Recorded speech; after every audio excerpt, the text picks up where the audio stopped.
아, 여기 레크버튼 안 눌렀다. 네. 죄송합니다. 다시 할게요. 아, 다시 해도 되나요? 다시 해도 되나요?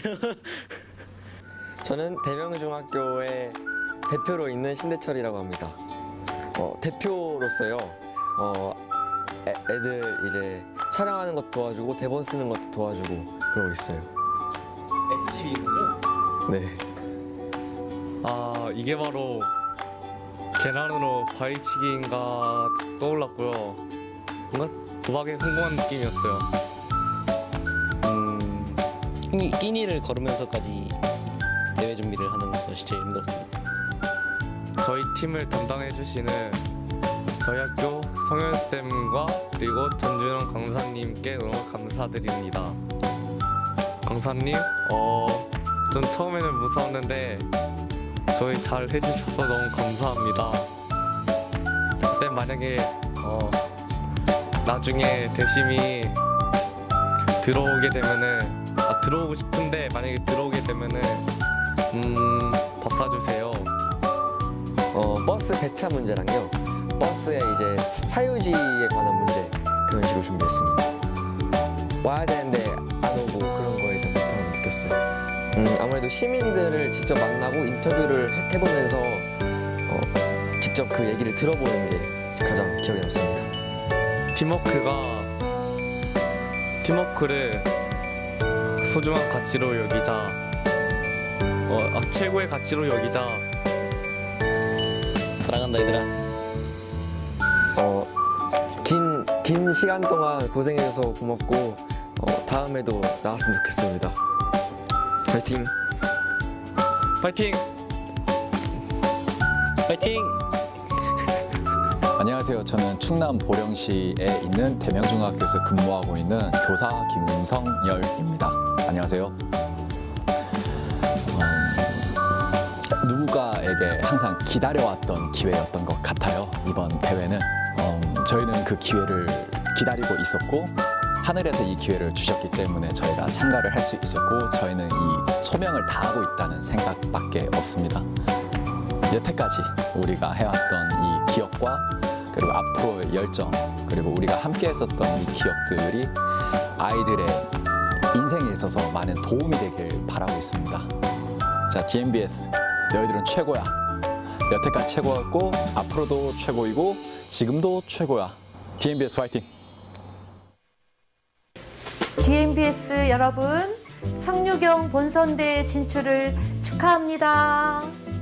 자, 우리 3학년 대철이, 인중이, 유난이, 그리고 또 2학년 민희와 인우와 장민이, 희건이, 동준이, 또 1학년 우리 동희와 주열이까지 똘똘 뭉쳐서 방학을 반납하고 열심히 준비하는 그 모습이 정말 자랑스러웠어요.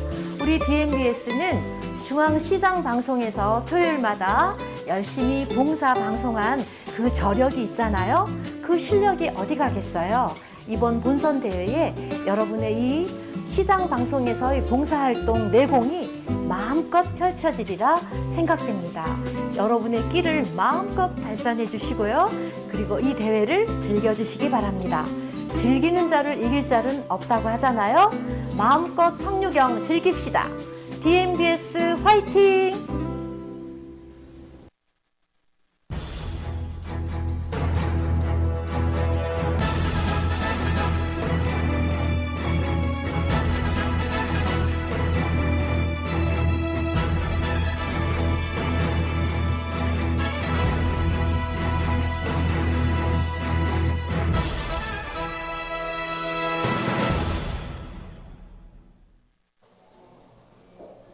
시청자 여러분 안녕하십니까? 대명뉴스 이인우 윤동희입니다. 첫 번째 뉴스입니다. 아침에 거리에 나가보면 버스를 기다리는 사람이 보이는데요. 언뜻 보면 시민들이 편하게 이용할 수 있는 교통수단이지만 많은 이용에 불편함이 있다고 합니다. 김동준 기자가 취재했습니다. 고령의 길거리, 이곳에는 사람들이 줄을 서서 기다리고 있습니다. 시민들의 말에 따르면 이곳은 버스 정류장이라고 합니다. 하지만 이곳에는 버스 정류장이나 버스 표지판이 보이지 않습니다. 이곳에는 개인 사유지라는 이유 때문에 버스 정류장이 세워지지 못하고 있다고 합니다. 다들 여기서 버스를 기다리니까 저도 여기서 버스를 기다려서 타는데요.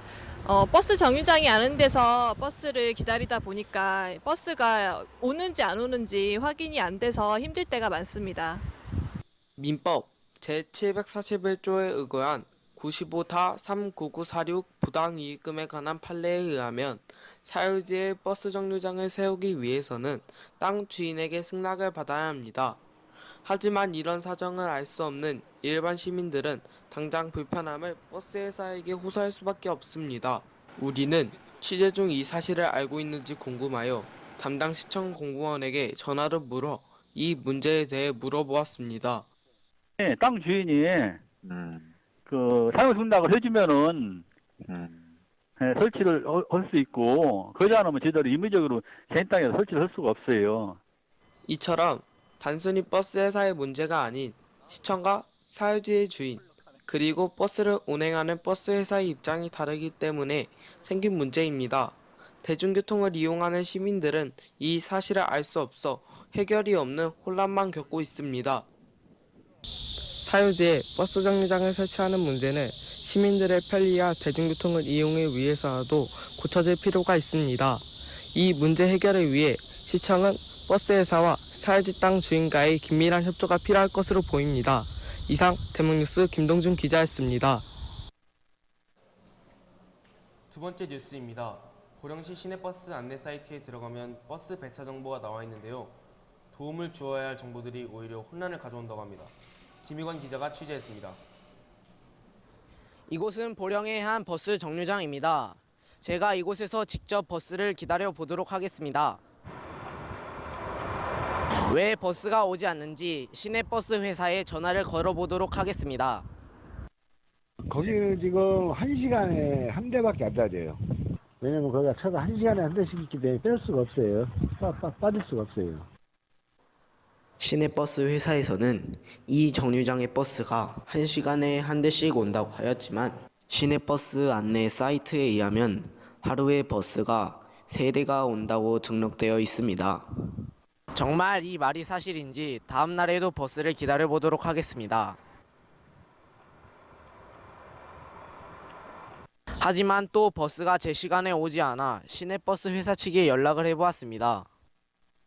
없어. 원래 대명중 앞에서는 우리가 보내주는 거 대신 쪽에서 따로 보내주는 거지. 화요일 날도 없고 월목금. 이번에는 1시간에 한 대씩 버스가 오는 것이 아니라 월, 목, 금에만 버스가 온다는 관계자의 말을 들었는데요. 시내버스 사이트를 확인해 본 결과 버스가 온다고 나와 있습니다. 매일마다 바뀌는 정보에 시민과 관광객들은 어느 말을 믿어야 할지 혼란이 될 것 같습니다. 버스가 너무 제 시간에 안 오기도 하고 아예 안 올 때도 있어서 그것 때문에 약속에 늦기도 하고 또 너무 늦게 와서 짜증이 나기도 해요. 버스 노선과 배차의 문제는 시민과 보령에서 온 관광객들에게 피해를 줄 수 있지만 버스 회사가 이 사실을 알고 있는지는 확인할 방법이 없습니다. 하지만 시민들의 편리를 위해서라도 빠른 대처가 필요할 것 같습니다. 매년 여름에 관광으로 유명한 보령시. 유명한 축제에 걸맞게 대중교통도 발달해야 할 보령시의 시내버스 회사는 이 사실을 자각할 필요가 있겠습니다. 대명뉴스 김희건 기자였습니다. 하루도 쉬지 않고 노동을 하지만 이에 걸맞는 대우를 받지 못하는 직업이 있다고 합니다. 신대철 기자입니다. 이 뉴스를 보고 계신 분들 중에는 연탄 배달을 받아보신 적이 있으실 것이고 없으신 분들도 있으실 겁니다. 하지만 택배는 모두가 받아보신 적이 있으실 겁니다. 잠깐 연탄 배달과 택배 배달을 하는 사람들의 노동의 대가를 말해볼까 합니다. 1990년대 연탄 한 장당 수입은 15원, 2019년 택배 한 건당 수입은 800원. 그렇다면 짜장면 한 그릇을 먹기 위해서 그때 당시와 지금의 노동의 양은 어떻게 변하였을까요? 1990년대에 짜장면 한 그릇을 먹기 위해선 연탄 약 87장을 배달해야 합니다. 그 후로 18년이 지난 2019년, 짜장면 한 그릇을 먹기 위해선 택배 약 6상자를 배달해야 합니다. 한 끼니를 해결하기 위해 해야 할 노동의 대가입니다. 하지만 끼니를 때우기 위한 상황은 좋아졌어도 노동의 조건은 좋아지지 않아 보입니다. 먹고 살기 위해 일을 하지만 아이러니하게 밥 먹을 시간조차 없이 일을 하는 택배기사. 이들은 어떤 노동 상황에 처해 있을까요? 첫째로 육체 노동과 정신 노동을 함께하는 특수 노동자입니다. 둘째로 개인 휴가를 마음대로 쓸 수 없는 개인 사업자입니다. 셋째로 무료 노동을 요구하는 까대기 작업이 있습니다. 이것들의 개선을 위해 기사들은 외칩니다. 그렇다면 택배 기사들이 말하고 싶은 것은 무엇일까요? 그들이 개선하고 싶은 것은 어쩌면 개인에 그치는 것이 아닌 사회 전체의 개선일지도 모릅니다. 파업을 통한 외침으로 개인의 삶이 좋아진다면 택배 배달 직업의 만족도가 올라갈 것이고, 이는 사회 전체에 영향을 미쳐 다시 택배 기사들의 복지로 돌아갈 것입니다. 우리 청소년들이 매일 이용하는 택배에 기사들의 미소가 담겨져 있다면 우리는 물건 그 이상의 가치를 받은 것과 같습니다. 택배 기사들의 외침은 어쩌면 우리 청소년들의 더 나은 사회를 위한 것일지도 모르겠습니다. 이상 기자 브리핑을 마치겠습니다. 오늘 뉴스에서는 사람들이 불편함을 느낀 버스 문제와 택배 기사들에 대해 조금이라도 더 생각해 볼 수 있는 시간을 가져보았습니다. 이번 뉴스와 기자 브리핑을 통해 우리 사회에 조금 더 관심을 기울이는 기회가 되었으면 좋겠습니다. 뉴스 마치겠습니다. 시청해 주셔서 감사합니다.